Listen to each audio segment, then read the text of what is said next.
Est-ce que le mois où vous partez à la retraite peut vraiment changer quelque chose à votre argent ou à votre plan de retraite? Je suis Robert Martin, j'ai 65 ans, je suis à la retraite depuis 7 ans, et je peux vous dire par expérience que oui, ça change quelque chose.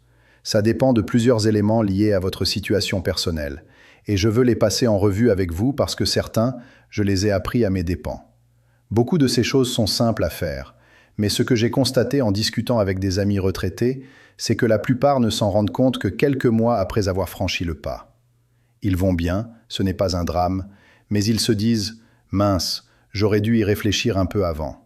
Ce sont de petites optimisations qui valent la peine d'être connues maintenant, avant de partir, pas après. Et elles se répartissent en 3 catégories. Numéro 1, payer moins d'impôts. Toujours important. Numéro 2, des avantages non financiers liés à la date et au mois de votre départ. Et numéro 3, les avantages purement financiers. Commençons par le premier, payer moins d'impôts. Si vous avez la possibilité de partir à la retraite à n'importe quel moment de l'année, et beaucoup d'entre nous l'ont, il y a un avantage fiscal réel à partir dans la première moitié de l'année. Voici pourquoi. Disons que vous êtes marié et que les revenus du foyer tournent autour de 50 000 € par an. Si vous partez en avril, vos revenus pour cette année fiscale seront plus proches de 16 000, 17 000 €. 4 mois de salaire au lieu de 12. Ce revenu plus bas vous ouvre des options concrètes de planification fiscale. L'impôt sur le revenu fonctionne par tranches, et si votre revenu imposable est beaucoup plus bas cette année-là, vous pouvez faire des choses qui n'auraient pas été avantageuses autrement.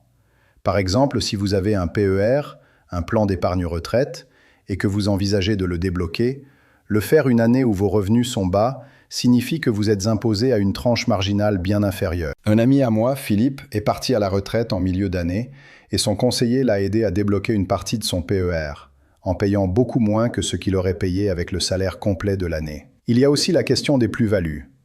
Catherine et moi avions des placements que nous gardions depuis longtemps, avec des gains latents importants.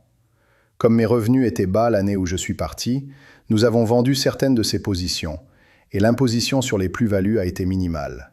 Ça ne fonctionne que si vos revenus de l'année sont suffisamment bas, et partir en début d'année rend ça possible.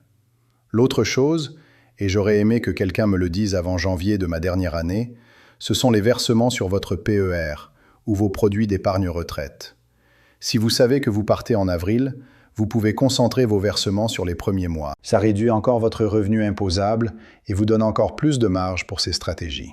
Tout ça est lié au moment de l'année où vous partez, et ça peut vous faire économiser de l'argent réel. Maintenant, parlons du côté non financier, parce que ça m'a surpris. Pensez à 2 personnes qui vivent toutes les deux dans le centre de la France, disons dans la région de Saint-Étienne ou Lyon. Toutes les deux ont hâte de prendre une période de repos après la retraite. Elles savent qu'elles doivent trouver quoi faire, cette créativité, cette connexion avec les autres, ce sentiment de contribuer. Mais pendant les premiers mois, elles veulent juste souffler. Voici la différence. L'un part en avril, l'autre part fin novembre. Si vous êtes du centre ou du nord de la France, vous voyez déjà où je veux en venir. Celui d'avril entre dans le printemps puis l'été. Plus de lumière, plus de temps dehors, la nature, l'énergie. Celui de novembre se retrouve dans le gris. Il fait nuit à 5 heures de l'après-midi. Il fait froid. On reste à l'intérieur beaucoup plus. Et si on ne travaille pas, on n'a plus cet élan. On n'a plus d'endroit où aller. Et on reste là, assis. Je vous le dis, l'environnement influence l'humeur bien plus qu'on ne le croit. Moi, je suis parti au printemps. Et je suis reconnaissant de l'avoir fait. Parce que ces premiers mois à sortir dans le jardin, à bricoler dans l'atelier, simplement à être dehors, ça a rendu la transition tellement plus facile. Si vous planifiez un départ en hiver et que vous vivez dans une région froide, voici mon conseil. Planifiez un voyage. Ça n'a pas besoin d'être grandiose, mais allez quelque part au soleil peu après votre départ. Cette activité, ce mouvement vers quelque chose, ça compte. Et il y a autre chose à laquelle je pense maintenant. Si vous restez dans une région avec de vrais hivers, si vous ne descendez pas dans le Midi, combien d'été vous reste-t-il vraiment? Moi, j'adore être dehors en été. Catherine et moi, on nage, on jardine, on s'assoit dehors le soir. Mais ici, dans la région de Saint-Étienne, ce n'est que quelques mois par an. Si vous avez 65 ans, il vous reste peut-être 15, 20 bons étés. Alors pensez-y quand vous décidez si vous partez en début d'année ou en fin d'année. On connaît tous le carpe diem, profite du jour. Mais j'ajouterais carpe estatem, profite de l'été. Encore 2 ou 3 choses non financières. Certaines personnes ont des étapes professionnelles qui comptent pour elles. Un ami à moi voulait boucler 35 ans dans la même entreprise. Il avait commencé en février, alors il s'est assuré de travailler jusqu'au février suivant pour atteindre ce cap. C'est une chose mentale, pas financière, mais ça comptait pour lui. Passons maintenant à la partie financière au-delà des impôts. Numéro 1, la santé.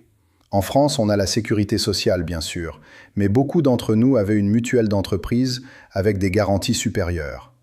Si vous avez des soins ou des interventions à programmer, il peut être judicieux de le faire avant votre date de départ, tant que vous bénéficiez de cette mutuelle employeur.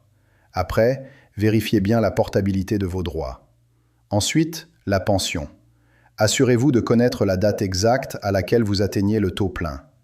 En France, les trimestres cotisés comptent énormément. Chaque trimestre peut faire une différence sur le montant de votre pension. Allez sur votre espace personnel de l'assurance retraite, consultez votre relevé de carrière, connaissez vos chiffres. Puis il y a les primes et les bonus.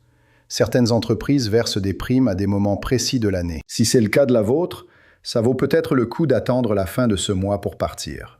Ne laissez pas d'argent sur la table. Et enfin, les congés. Prenez vos jours de congés payés avant de partir. Ce sont les vôtres, vous les avez gagnés. Ne partez pas sans les avoir utilisés. Voilà ce que j'ai appris.